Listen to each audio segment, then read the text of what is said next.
చూడండి ఒకసారి ప్రస్తుతం ఉన్నటువంటి రాష్ట్ర ప్రభుత్వ పరిపాలనలో రైతుల పరిస్థితి ఎట్లా ఉన్నదో చూడండి. గాంధీ భవన్ వద్ద రైతు ధర్నా, రుణమాఫీ కాలేదు, రైతు భరోసా రావట్లేదు, నేను కాంగ్రెస్ పార్టీ కార్యకర్తనే అని చెప్పి నిన్న గాంధీ భవన్ కాడ కూర్చున్నాడు. తహసీల్దార్ కాళ్ళపై పడ్డటువంటి రైతు చూడండి పోయి తహసీల్దార్ గారి కాళ్ళు మొక్కుతున్నాడు డైరెక్ట్ సీదా. ఎందుకు వస్తున్నాయండి మరి ఈ పరిస్థితులు ఎందుకు వస్తున్నాయి? గతంలో చూసినావా ఈ పరిస్థితులు? రైతులు పోయి కాళ్ళు పట్టుకోవాలనా? పార్టీ ఆఫీసుల దగ్గర కూర్చొని, రాజకీయ పార్టీ ఆఫీసుల దగ్గర కూర్చొని, మీ మెట్ల దగ్గర కూర్చొని ఆడ ఏడవాలనా? ఇదా పరిస్థితి?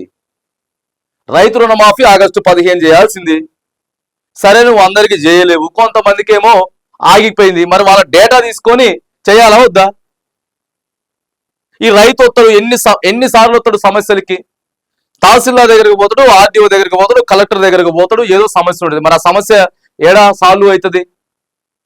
మరి మేము మార్పు తీసుకొచ్చినాం, ప్రజాపాలన తీసుకొచ్చినాం, ఇందిరమ్మ రాజ్యం తీసుకొచ్చినాం, ఓ పెద్ద బ్రహ్మాండం బట్టలు కొడతామని చెప్పి ఇదా చేసేది?